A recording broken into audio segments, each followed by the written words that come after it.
Bismillahirrahmanirrahim. Assalamualaikum warahmatullahi wabarakatuh. Waalaikumsalam. Alhamdulillahilladzi an'ama 'alaina bi ni'matil iman wal islam.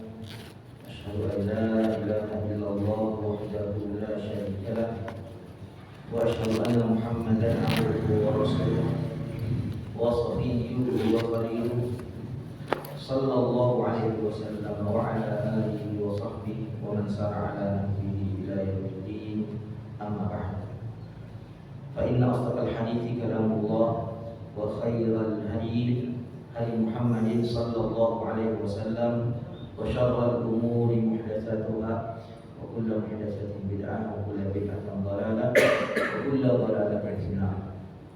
Ma'asyiral muslimin yang dirahmati Allah Subhanahu wa taala, pada malam hari ini untuk pertemuan yang ke-9 kita kembali dapat bersua untuk melanjutkan kajian rutin kita membahas hadis-hadis Rasulullah SAW seputar ibadah ritual. Kita masih berada pada pembahasan at-taharah, bersuci.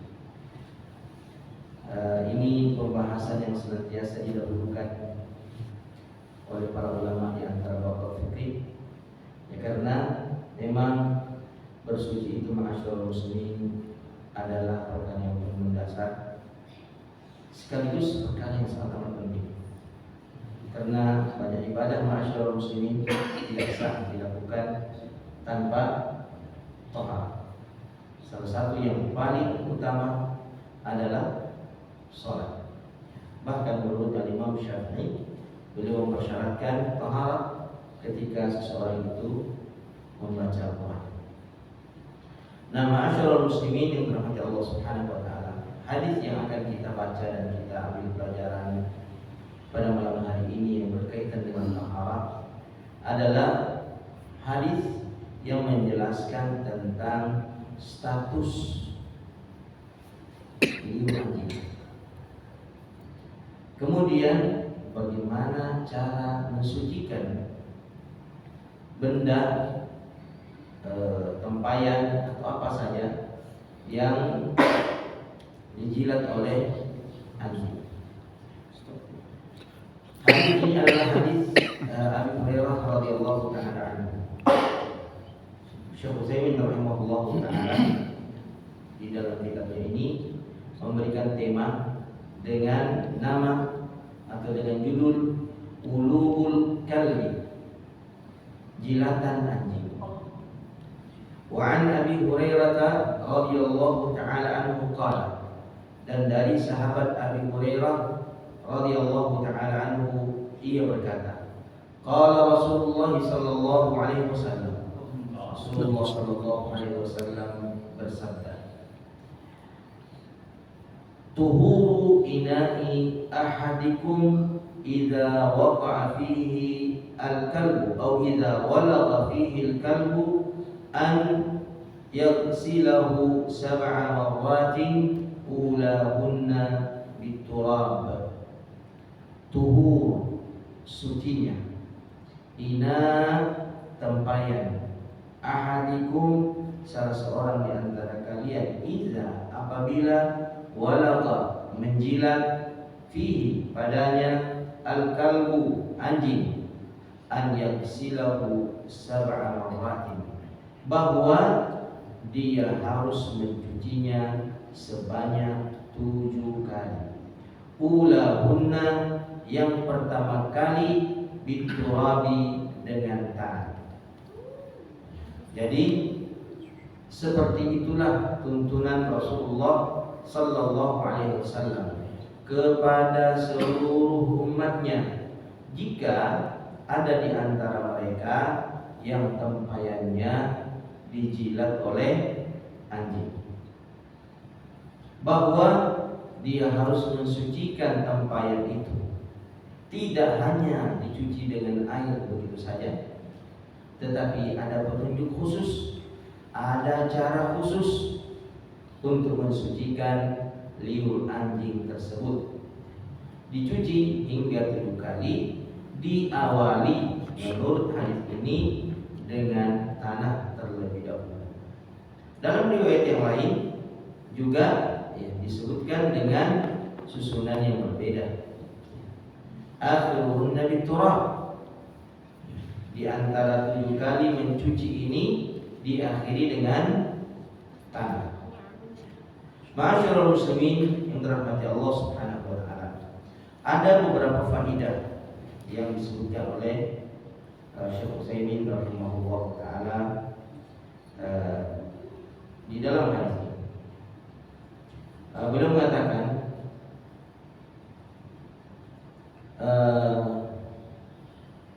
amma ma yustafadu min al-hadithi fa fihi fawaidu minha. Adapun manfaat yang bisa dipetik dari hadis ini, maka ada beberapa faedah. Di antaranya annal kalba najisun, bahwasanya anjing itu status hukumnya najis. Wajib dzalika, alasannya anna Rasulullah sallallahu alaihi wasallam akhbara bi annahu la budda min tathhiri ma asabahu. Dalilnya, petunjuknya, buktinya bahwasanya Nabi kita sallallahu alaihi wasallam mengabarkan bahwasanya harus disucikan apa saja yang dikena oleh anjing dengan kalimat tuhur, sucinya. Berarti disebabkan oleh jilatan anjing sesuatu yang semula suci menjadi najis. Sehingga harus disucikan kembali. Ya, ini menandakan bahwasanya anjing itu najis. Seandainya tidak najis, maka Rasulullah SAW tidak memerintahkannya untuk disucikan. Lalu beliau mengatakan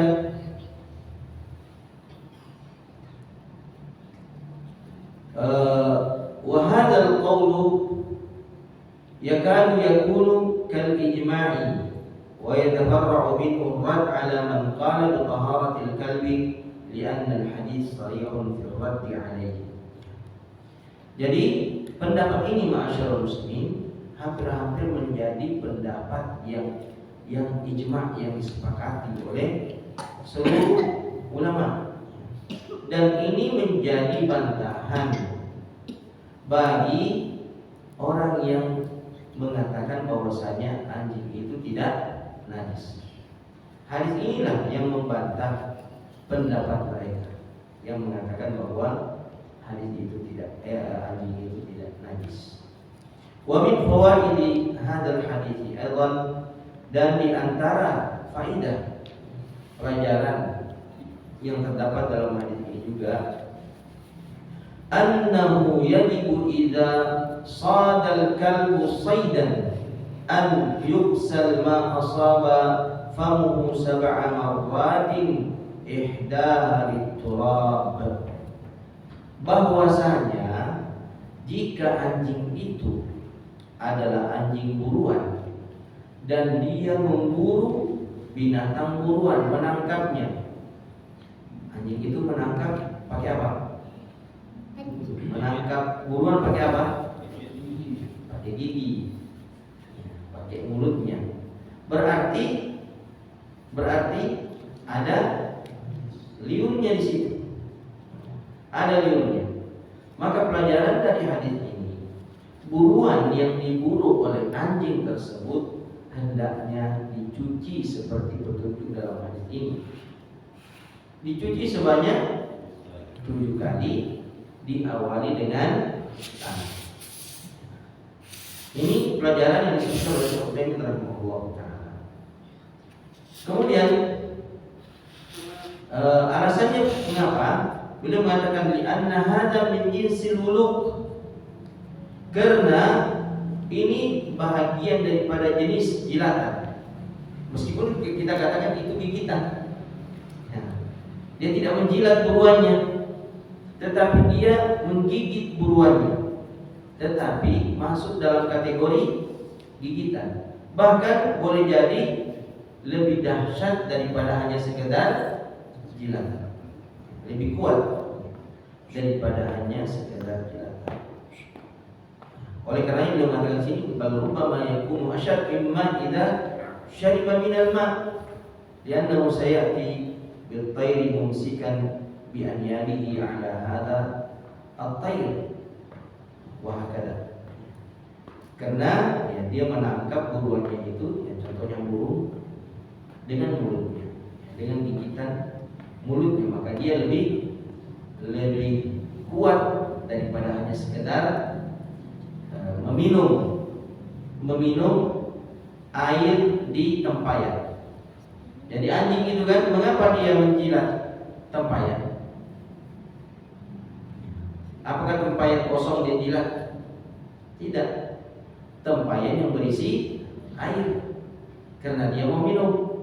Boleh jadi ma'asyiral muslimin, lidahnya tidak menyentuh tempayan tersebut, ya, dia hanya menyentuh air, boleh jadi. Itu pun harus dicuci, ya, 7 kali, diawali dengan tangan. Lalu bagaimana dengan sesuatu yang langsung menyentuh mulutnya, menyentuh lidahnya, seperti buruan tadi? Maka itu lebih pantas atau lebih layak untuk dicuci sebanyak 7 kali seperti anjuran Rasulullah SAW dalam hadis ini. Ini faedah yang disebutkan oleh Syekh Utsaimin rahimahullah taala. Kemudian kita lanjut ke faedah yang ketiga. Wa min fawaid hadzal hadis anna al-kalba idza bala ala syai'in fa innahu yughsalu 7 marratin ihdaha biturabi. Bahwasanya anjing itu jika kencing di suatu tempat, maksudnya tempat bukan tanah, ya, lantai, namanya lantai atau karpet atau yang semacamnya, maka hendaknya ia juga dicuci dengan metode seperti yang dijelaskan dalam hadis ini. 7 kali diawali dengan tanah. Alasannya kenapa? Lau bala fil ina'i wajaba an yuraq bawlu wa yusal al-ina 7 marratin ihdaha bil turabi wa dzalika annahu idza kana liq wa huwa athhar min al-bawl yajibu ghusl al-ina'i ba'dahu 7 marratin ihdaha bil turab fal bawl min babi aula. Ini namanya qiyas al-aula. Analogi yang lebih utama. Belum katakan alasannya. Kalau saja liur disebabkan oleh jilatan anjing pada tempayan, ya, air itu dibuang, tempayannya dicuci 7 kali. Padahal jika dibandingkan mana yang lebih kotor, mana yang lebih najis dari keduanya, liur atau kencing, jadi anjing, kalau yang mana lebih kotor, yang mana lebih najis? Kencing. Nah, kalau saja liurnya Rasulullah perintahkan untuk dicuci seperti itu, 7 kali diawali dengan tanah, masa kencingnya tidak demikian? Padahal dia lebih najis, padahal dia lebih kotor, ya. Baunya luar biasa juga. Maka dia sudah dia juga dicuci atau diperlakukan seperti ketika mencuci jilatannya. Ini pelajaran yang ketiga yang disebutkan oleh Syekh Utsaimin rahimahullah taala. Tapi nampaknya ma'asyiral muslimin, orang memahami cuman liurnya saja, ya kan? Cuman liurnya saja, dan tidak sampai memahami kencingnya. Kita dapat pemahaman ini melalui penjelasan dari Syekh Utsaimin rahimahullah taala di dalam kitab ini. Lalu beliau mengatakan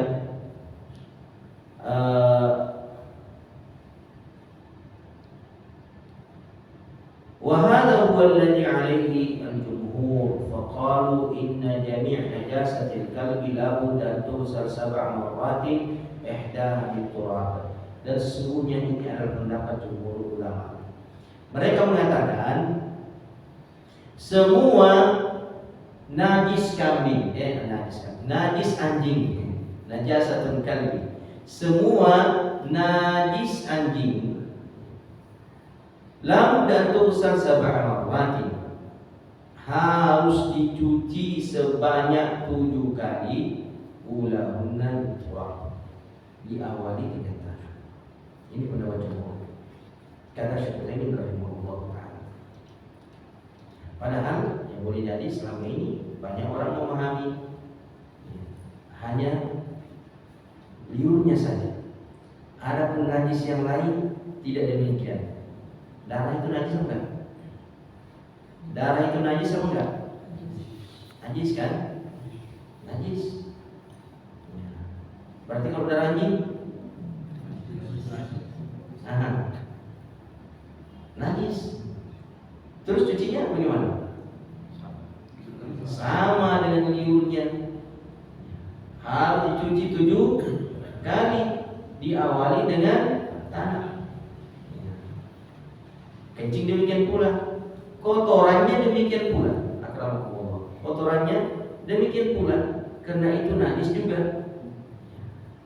Maka kita dapat mengambil hikmah atau pelajaran sebagaimana disebutkan oleh Syekh Utsaimin bahwasanya kotoran-kotoran dan najis-najis anjing itu tidak sama dengan kotoran dan najis yang lainnya. Tidak boleh diperlakukan sama. Ada cara khusus dan spesifik untuk mensucikan najis anjing. Seperti apa yang diajarkan oleh Rasulullah SAW dalam hadis ini. Kemudian faedah yang kedua, annahu la budda min isti'mal at-turabi fi tadhhir najasat al-kalbi 'ala al-khilaf alladhi sami'tumuh. Bahwasanya haruslah menggunakan tanah di dalam proses mensucikan najis anjing. Harus pakai tanah. Hal yujzi ghairu turab anhu, ada fi khilaf ayat. Apakah ada sesuatu yang bisa mengganti posisi tanah dan mencukupkan posisi tanah di dalam mensucikan najis anjing? Mungkin apa kira-kira? Sabun, ya. Fi khilaf, ada perbedaan pendapat di kalangan para ulama.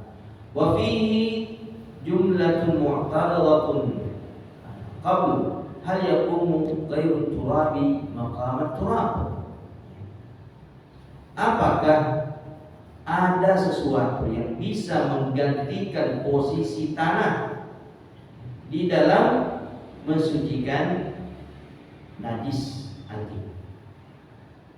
Yara ba'd ahli al-ilmi anna ghayra at-turabi la yaqumu maqam at-turabi li'anna an-nabiy sallallahu alaihi wasallam qala ulahunna bit-turab. Sebahagian ulama memandang bahwasanya tidak ada yang bisa menggantikan posisi tanah. Enggak ada yang bisa menggantikan posisi tanah. Kenapa? Karena Rasulullah menyebutkan tanah itu secara tekstual. Ulahunna biturab, hendaklah yang pertama kali mengawali proses pensucian itu adalah dengan tanah. Karena Rasulullah menyebutkannya tanah, maka kita harus konsisten dengan apa yang disebutkan oleh Rasulullah Sallallahu Alaihi Wasallam. Tetapi sebahagian ulama yang lain, ma'asyiral muslimin, bahwasanya ada sesuatu yang lain yang dapat menggantikan posisi tanah jika saja dia memiliki zat yang lebih kuat untuk membersihkan daripada tanah itu, seperti cairan-cairan pembersih. Kira-kira sabun punya zat yang lebih kuat membersihkan daripada tanah itu? Kira-kira gimana? Vortex. Vortex barangkali itu lebih kuat itu, ya kan? Lebih kuat, atau pembersih-pembersih yang lainnya. Ya. Sebahagian mereka mengatakan boleh jika saja cairan-cairan benda-benda itu yang lebih kuat daripada tanah di dalam membersihkan sesuatu. Wa ajabu 'anil awwal qalu inna an-nabiy sallallahu alaihi wasallam 'ayyana at-turaba li'annahu aysar ma yakunu 'ala an-nasi wa rasul sallallahu alaihi wasallam qad yu'ayyinu syai'a li yusrihi la li dzatihi. Beliau mengatakan atau dijawab, disanggah pendapat yang pertama bahwa harus pakai tanah, nggak boleh tidak pakai tanah. Ya. Jawabannya adalah bahwa Nabi Shallallahu Alaihi Wasallam menentukan tanah itu disebabkan karena tanah itu lebih mudah dijangkau, didapat, digunakan oleh umatnya. Dan Rasulullah Shallallahu Alaihi Wasallam tidak suka menyulitkan umat. Tanah di mana-mana dapat, yang di kota bisa dapat, apalagi di pelosok kampung. Tapi kalau cairan-cairan itu hanya di kota barangkali, di pelosok kampung tidak dapat. Ya. Atau menggunakan teknologi. Ya. Dan banyak orang yang belum melek teknologi, berarti susah. Dan Rasulullah SAW tidak ingin menyusahkan umatnya. Bayangkan aja masyarakat muslim, masalah sikat gigi. Rasulullah SAW pengen kalau umatnya ini setiap wudu sikat gigi. Sebenarnya pengen Rasulullah seperti itu. Tapi Rasulullah cemas, Rasulullah khawatir kalau saja hal itu diperintahkan, maka apa yang terjadi? Umatnya akan kesulitan. Maka Rasulullah mengatakan, laula an asyqa ala ummati la amartuhum bis-siwak 'inda kulli shalat. Andai saja tidak memberatkan umatku, niscaya aku akan perintahkan mereka untuk bersiwak, gosok gigi setiap hendak sholat. Subhanallah. Tapi urung hal itu diperintahkan oleh Rasulullah. Sebab perintah Rasulullah konsekuensinya wajib.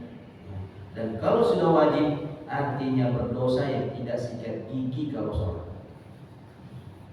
Nah, jadi dipahami ma'asyiral muslimin bahwa Rasulullah SAW menyebutkan tanah itu untuk memudahkan umatnya di dalam melakukan upaya pensucian terhadap najis anjing, karena mudah didapat. Nah, ma'asyiral muslimin rahmat Allah Subhanahu wa taala. Ala kulli hal, kalau seseorang mau menggunakan tanah maka itu lebih afdal barangkali dari sisi petunjuk Rasulullah SAW secara tekstual. Saya pernah baca artikel bahwa ternyata di dalam tanah itu ada unsur yang dapat membunuh bakteri-bakteri yang terdapat di liur yang tidak terdapat pada zat-zat yang lain. Ini salah satu mukjizat Rasulullah SAW. Mengapa Rasulullah dahulu menyebutkan tanah? Di kemudian hari setelah ilmu pengetahuan ini berkembang pesat, teknologi berkembang pesat, baru ditemukan ternyata di dalam tanah itu ada zat yang dapat membunuh bakteri-bakteri lebih kuat, lebih dahsyat daripada cairan-cairan yang lain. Faedah berikutnya, annahu law waqa'at najasatul kalbi ala ghairi al-awani hal tuqsalu sab'a marrat.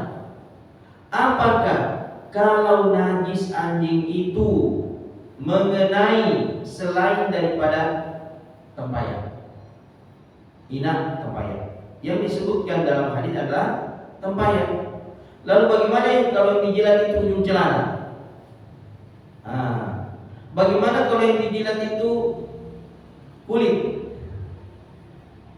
dan bukan tempayan, kain?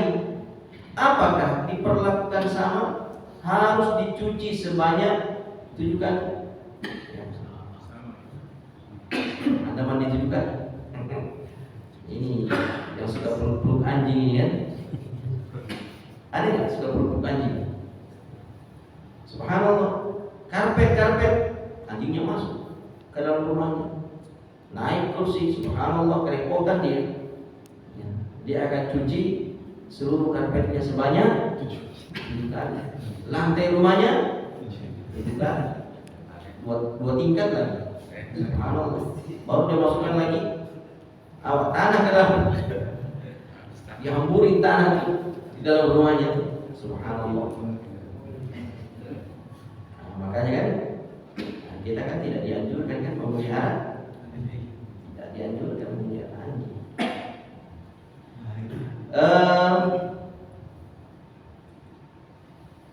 Beliau mengatakan yuksalu sab'a marratin ulahunna biturab, ya dicuci 7 kali dan diawali dengan tanah. Hal yustadna min dzalika kalbu saydin wal masya wal has. Apakah dikecualikan dari anjing-anjing itu, anjing peliharaan, anjing buruan, anjing kebun, ini suruh jaga kebun? Apakah ketiga anjing ini bisa dikecualikan dari anjing yang disebutkan dalam hadis ini? Sebahagian ulama memandang ya ada pengecualian bagi anjing-anjing tersebut, tetapi jumhur mengatakan tidak dikecualikan anjing apapun juga, karena Rasulullah SAW menyebutkan anjing secara umum, maka tidak ada pengecualian sama sekali di antara anjing-anjing yang ada, mau yang dipelihara ya sejak dirawat sejak kecil, ya, diberikan makanan khusus, diberikan metode pembersihan khusus, suntikan khusus, tidak ada pengaruhnya sama sekali. Bagi semua najis anjing tersebut harus diperlakukan sama dengan apa yang disebutkan oleh Rasulullah SAW dalam hadis ini. Harus dicuci 7 kali. Nah, dari hadis ini ma'asyarul muslimin, dapat dipahami bahwasanya najis itu ternyata terbagi dalam beberapa bagian. Tidak hanya satu bagian saja. Maka Syekh Utsaimin rahimahullah taala setelah menyebutkan beberapa faedah ini, menyebutkan aqsamun najasah, pembagian jenis-jenis najis. Yang pertama kata beliau, atau wa itmaman lil faedah naqul an-najasat salah satu aqsam, untuk menyempurnakan faedah kita harus jelaskan bahwa sesuatu yang najis itu terbagi dalam 3 bagian. Bagian yang pertama mughallawah, najis mughalladh yang besar. Wa huwa najasatul kalbi, yaitu najisnya anjing, najis mughalladh. Kemudian mukhaffaf, yang ringan. Wa huwa naw'an, dan dia itu ada 2 jenisnya. Mughalladh yang berat, kemudian mukhaffaf yang kedua ringan, dan yang ringan terbagi 2. Bahagian pertama adalah bauluz zakari as-sabiy alladhi lam ya'kul at-ta'am ay ma zala yataghadha bil laban. Kata beliau yang pertama dari najis mukhaffaf yang ringan itu adalah kencing bayi lelaki. Ingat, bayi lelaki, bukan bayi wanita. Bayi berjenis kelamin lelaki yang bagaimana? Yang belum diberikan asupan tambahan, makanan tambahan, yang belum ada buburnya, dia hanya meminum ASI saja, air susu.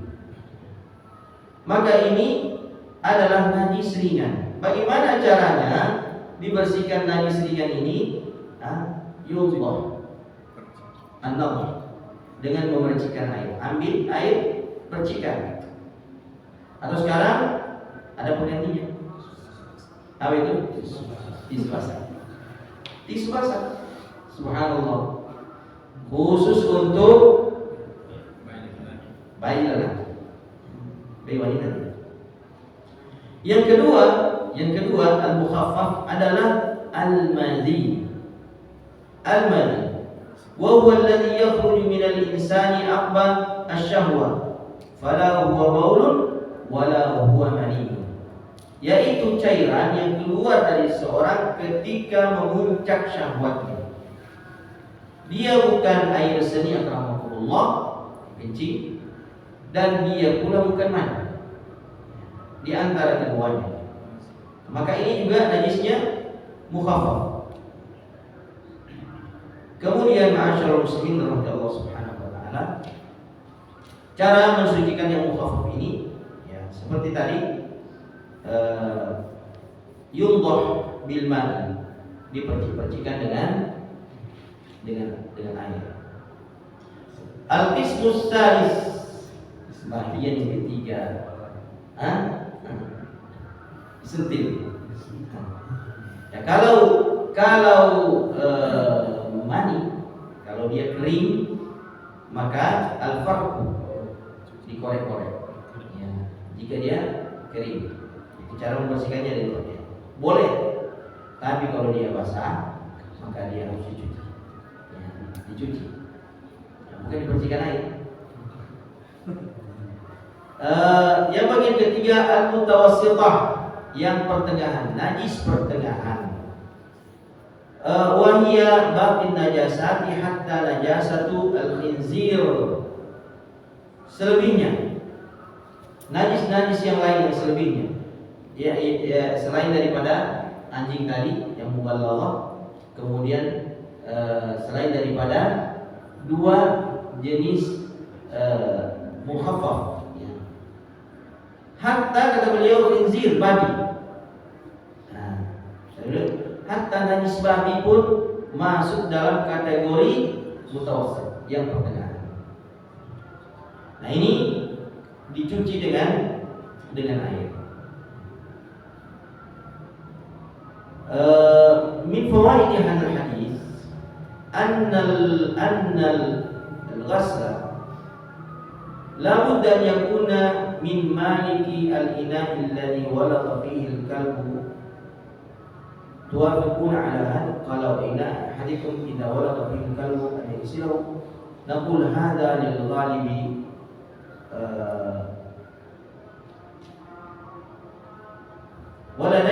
ولدينا قاعدة عند العلماء الأصوليين يقولون القيد الأغلبي لا مفهوم له، وهذا فائدة تنفعك في مواطن كثيرة. Beliau mengatakan, faedah hadis ini, apakah yang mesti mencuci tempayan yang dijilati anjing adalah pemilik tempayan itu sendiri?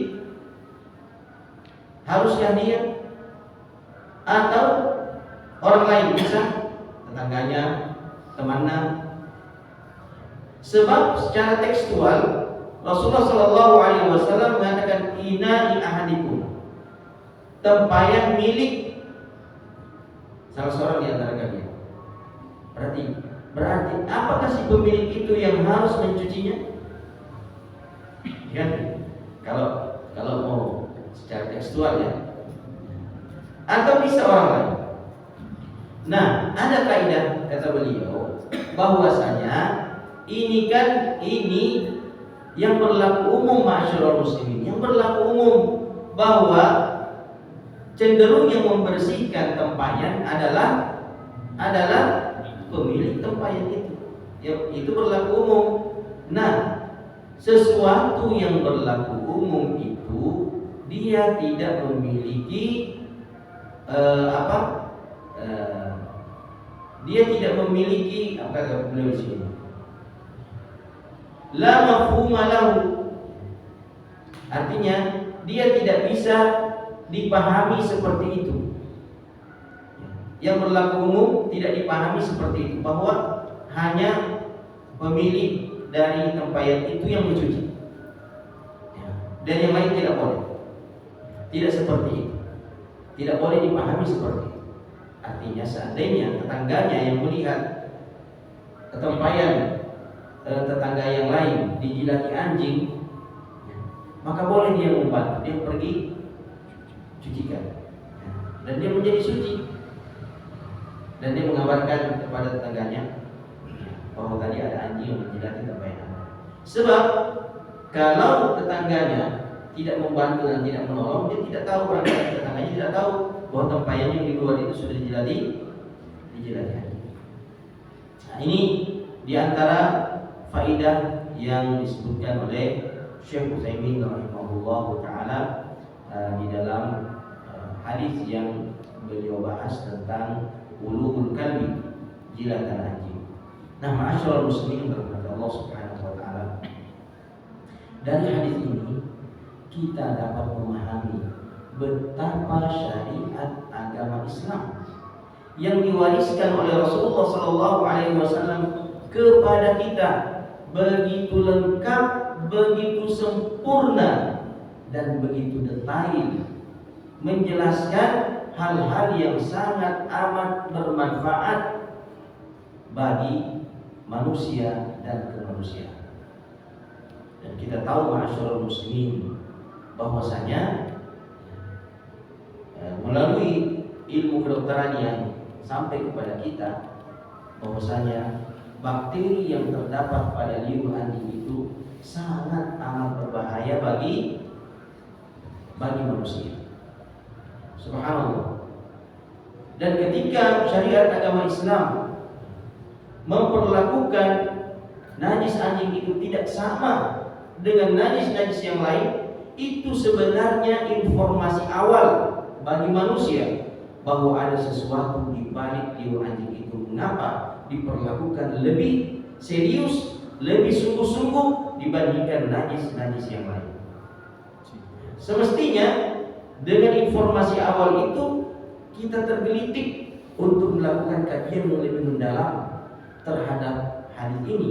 Apa sesungguhnya yang terdapat di balik liur anjing itu sehingga Rasulullah SAW memerintahkan umatnya untuk mensucikannya lebih kuat, lebih dahsyat daripada membersihkan najis-najis yang lain.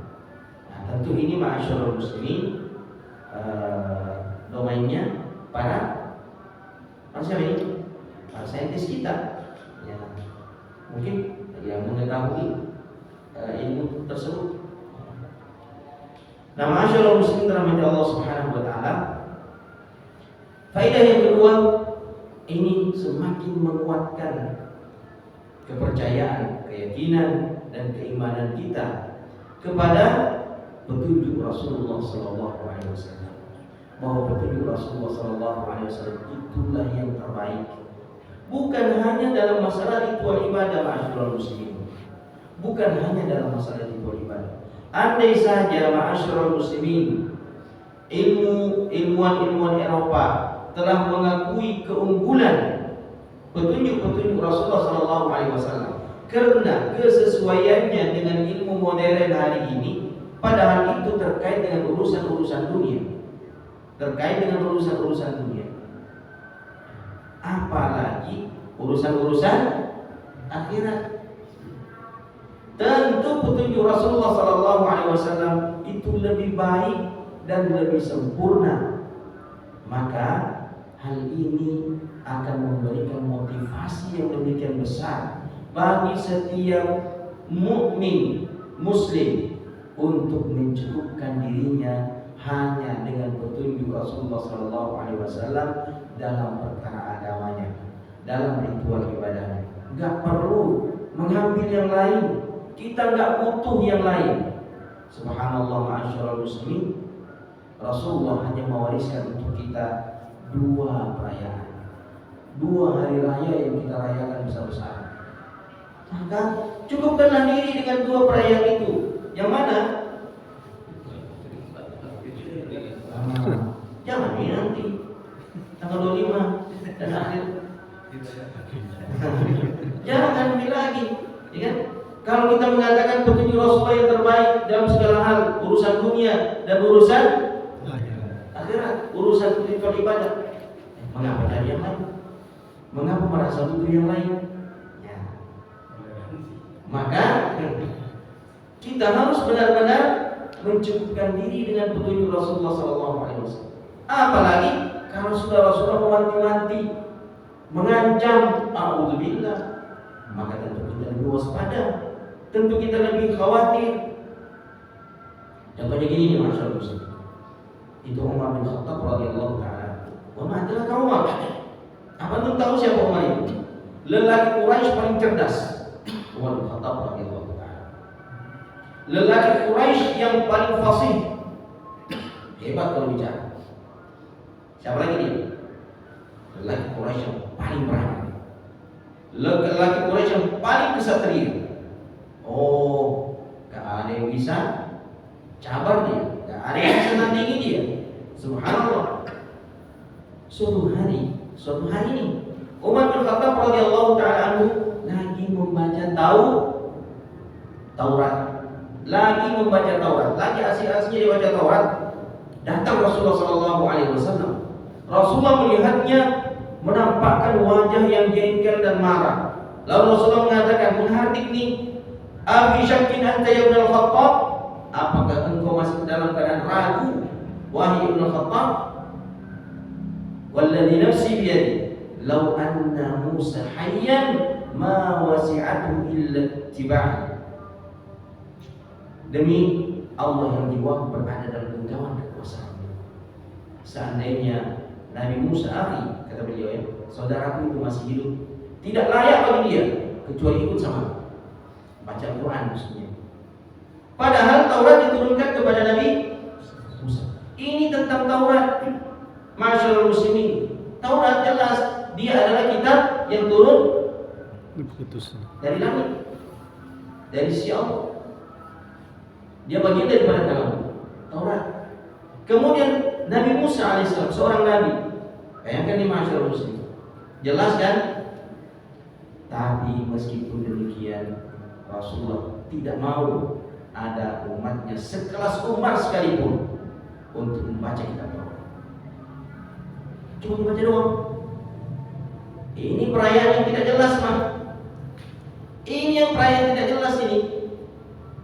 Nah, bisa rayakan enggak? Nah, bisa rayakan enggak? Enggak lah. Ada ajarannya yang bisa untuk merayakan itu? Enggak lah. Enggak ada. Yang ada saja Rasulullah SAW tidak biarkan, ya kan? Yang ada aja nih, yang jelas adanya, enggak dibiarkan. Apalagi yang memang tidak jelas ada. Itu yang pertama, masyaallah. Yang kedua, Rasulullah SAW mengatakan, "Man tashabbaha biqaumin fahuwa minhum." Barang siapa yang menyerupai suatu kaum, maka dia dianggap sama dengan kaum. Sama-sama merayakan, sama-sama di trompet, sama-sama pakai topi sinterklas, sama-sama nyalain kembang api, sama-sama juga. Man tashabbaha biqaumin fahuwa minhum. Tasyabbuh di sini ma'asyiral muslimin adalah pada perkara-perkara yang merupakan kekhususan orang-orang atau kaum tersebut. Kekhususan dalam hal ritual ibadah yang khusus untuk mereka, dan ya, tanggal 25 dan seterusnya itu adalah merupakan kekhususan mereka. Dan yang ketiga, ma'asyiral muslimin, kita tak butuh itu sekarang, dan kita wajib menjauh darinya dan mewanti-wanti kerabat-kerabat kita khususnya dan kepada seluruh kaum muslimin secara umum. agar menjauhinya, menghindarinya dan tidak melakukannya sama sekali. Ketika Allah menjelaskan sifat ibadah Rahman di dalam surah Al-Furqan pada ayat yang ke-72, Allah mengatakan walladzina la yashhaduna az-zur wa idza marru bil-lagwi marru kirama. Ibadah Rahman, hamba-hamba Allah yang Maha Rahman itu adalah mereka-mereka yang tidak mau bersaksi palsu, terjemahan bukan tafsiran. Dan jika mereka melintasi kelalaian, mereka melintasinya dengan tetap menjaga kehormatan diri. Kalau menjaga kehormatan diri, Anda tidak singgah dan larut dalam kelalaian itu. Kalau menjaga kehormatan diri, Anda harus tetap berjalan tanpa menoleh. Ya. Sebab menoleh dan singgah itu berarti Anda merusak kehormatan diri. Nah, ma'asyiral muslimin, terkait dengan az-zur pada dalam ayat ini, surah Al-Furqan ayat 72, banyak riwayat yang disebutkan oleh Imam Ibnu Katsir. Kalau kita buka kitab tafsir, beliau mengatakan waqila fi zur asyirk wa ibadatul asnam, kesyirikan dan peribadatan kepada patung-patung dan dewa-dewa. Sehingga kalau kita mau menerjemahkan seperti tafsiran ini, maka ibadah Rahman itu adalah mereka yang tidak mau menyaksikan kesyirikan dan tidak mau menyaksikan peribadatan kepada selain Allah, termasuk peribadatan kepada yang dianggap Allah. Nah, mereka merayakan peribadatan itu, masih kita mau lihat. Beliau juga meriwayatkan bahwasanya az-zur itu adalah al-kadhib wal fisq wal batil wal lagw, kebohongan, dosa, kebatilan dan kesia-siaan. Kalau kita mau terjemahkan ayat itu seperti tafsiran ini, orang beriman itu adalah orang yang tidak mau menyaksikan kebohongan, tidak mau menyaksikan kepalsuan, tidak mau menyaksikan dosa dan kesia-siaan. Dan diriwayatkan dari Muhammad bin Sirin, Al-Dhahhak dan yang lainnya, bahwasanya az-zur juga bermakna lebih spesifik a'yadul musyrikin, hari-hari besar, perayaan-perayaan orang-orang musyrik atau di luar Islam. Sehingga kalau kita menerjemahi seperti tafsiran yang diriwayatkan dari Muhammad bin Sirin dan yang lainnya, berarti ibadur Rahman, hamba-hamba Allah, orang-orang beriman itu adalah mereka yang tidak mau menyaksikan perayaan-perayaan hari-hari besar orang-orang musyrik yang berhala selain Allah Subhanahu wa taala, menyaksikan baik secara langsung maupun tidak langsung melalui gadget. Maka amankan mata kita, amankan telinga kita, amankan hati kita, amankan seluruh anggota tubuh kita. Jangan sampai ada di antaranya yang terlibat baik menyaksikan perayaan-perayaan tersebut, apalagi sampai terlibat dalam. Demikian ma'asyiral muslimin dirahmati Allah Subhanahu wa taala, apa yang dapat kita sampaikan semoga memberikan manfaat untuk kita semuanya dan kita sempurnakan dengan doa kafaratul majlis. Subhanallah wa bihamdihi, asyhadu an la ilaha illa anta, astaghfiruka wa atubu ilaik. Wassalamualaikum warahmatullahi wabarakatuh.